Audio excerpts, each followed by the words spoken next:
1965ರ April 2ರಂದು Karnataka ರಾಜ್ಯ police ಕಾಯ್ದೆ ಜಾರಿಗೆ ಬಂದ ದಿನವನ್ನು ಪೊಲೀಸ್ ಧ್ವಜ ದಿನವನ್ನಾಗಿ ಆಚರಿಸಲಾಗುತ್ತಿದೆ. ಈ ದಿನದಂದು ಕರ್ತವ್ಯ ನಿಷ್ಠೆ, ಶೌರ್ಯ, ಸಮರ್ಪಣಾ ಸೇವಾ ಮನೋಭಾವವನ್ನು ಗುರುತಿಸಿ ಪ್ರಶಸ್ತಿಗಳನ್ನು ನೀಡಿ ಗೌರವಿಸಲಾಗುವುದು.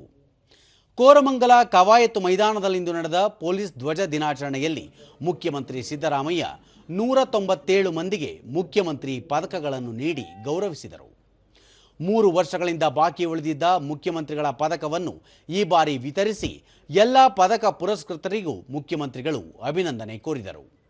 ಈ ವೇಳೆ ಗೃಹ ಸಚಿವ ಜಿ ಪರಮೇಶ್ವರ್, ಗೃಹ ಇಲಾಖೆಯ ಅಪರ ಮುಖ್ಯ ಕಾರ್ಯದರ್ಶಿ ಉಮಾಶಂಕರ್, ರಾಜ್ಯ ಪೊಲೀಸ್ ಮಹಾನಿರ್ದೇಶಕ ಅಲೋಕ್ ಮೋಹನ್, ಮುಖ್ಯಮಂತ್ರಿಗಳ ರಾಜಕೀಯ ಕಾರ್ಯದರ್ಶಿ ನಸೀರ್ ಅಹಮದ್, ಮುಖ್ಯಮಂತ್ರಿಗಳ ಅಪರ ಮುಖ್ಯ ಕಾರ್ಯದರ್ಶಿ ಎಲ್.ಕೆ. ಅತೀಕ್ ಮತ್ತಿತರರು ಉಪಸ್ಥಿತರಿದ್ದರು.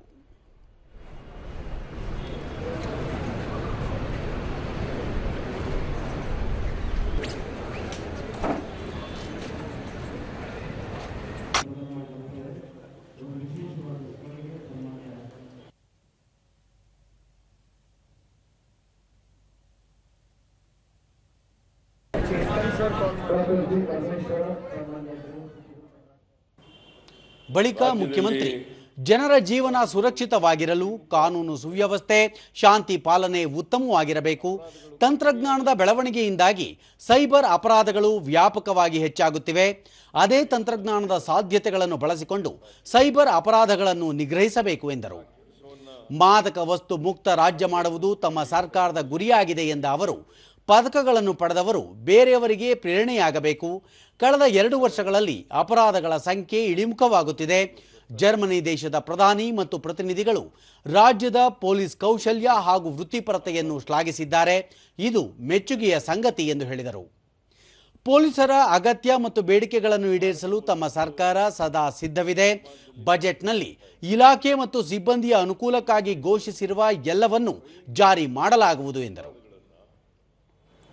ನಾವು ಕಡಿಮೆ ಮಾಡ್ತಕ್ಕಂಥದ್ದು ಒಂದು ಸವಾಲು ಅಂತಕ್ಕಂಥದ್ದನ್ನು ನಾವು ಅರ್ಥ ಮಾಡ್ಕೋಬೇಕಾಗ್ತದೆ.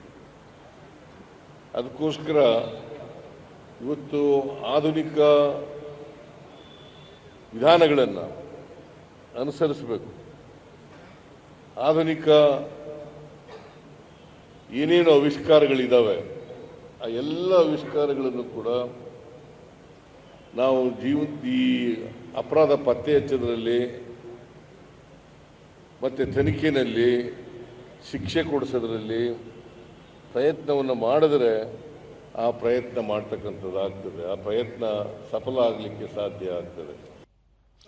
ಡಾಕ್ಟರ್ ಜಿ ಪರಮೇಶ್ವರ್, ಕರ್ನಾಟಕವನ್ನು ನಕ್ಸಲ್ ಮುಕ್ತ ರಾಜ್ಯವನ್ನಾಗಿ ಘೋಷಿಸಿದ ಹೆಗ್ಗಳಿಕೆ ಮುಖ್ಯಮಂತ್ರಿ ಸಿದ್ದರಾಮಯ್ಯನವರಿಗೆ ಸಲ್ಲುತ್ತದೆ. ರಾಜ್ಯದಲ್ಲಿ ಅಪರಾಧ ಹಾಗೂ ಮಾದಕ ದ್ರವ್ಯ ಚಟುವಟಿಕೆಯನ್ನು ಸಂಪೂರ್ಣವಾಗಿ ಮಟ್ಟ ಹಾಕುವುದು ಸೇರಿದಂತೆ ಮಹಿಳೆಯರ ಸುರಕ್ಷತೆಗೆ ಮತ್ತಷ್ಟು ಹೆಚ್ಚಿನ ಒತ್ತು ನೀಡಬೇಕು. ಪೊಲೀಸ್ ಇಲಾಖೆಯಲ್ಲಿ ಆಧುನೀಕರಣ ಬಲವರ್ಧನೆಗಾಗಿ ಬೆಂಗಳೂರು ನಗರ ಸಂಚಾರ ನಿರ್ವಹಣಾ ಕೇಂದ್ರ ಅಸ್ತ್ರಂ ಅಪ್ಲಿಕೇಶನ್ ಪ್ರಾರಂಭಿಸಿದೆ. ಇದಕ್ಕೆ ರಾಷ್ಟ್ರ ಮಟ್ಟದಲ್ಲಿ ಮನ್ನಣೆ ದೊರೆತಿರುವುದು ಶ್ಲಾಘನೀಯ.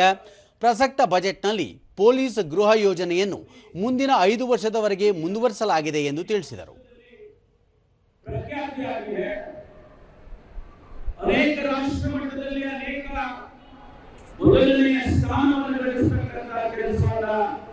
ನಮ್ಮ ಪೊಲೀಸ್ ಇಲಾಖೆ ಮಾಡಿಕೊಂಡು ಬಂದಿದೆ.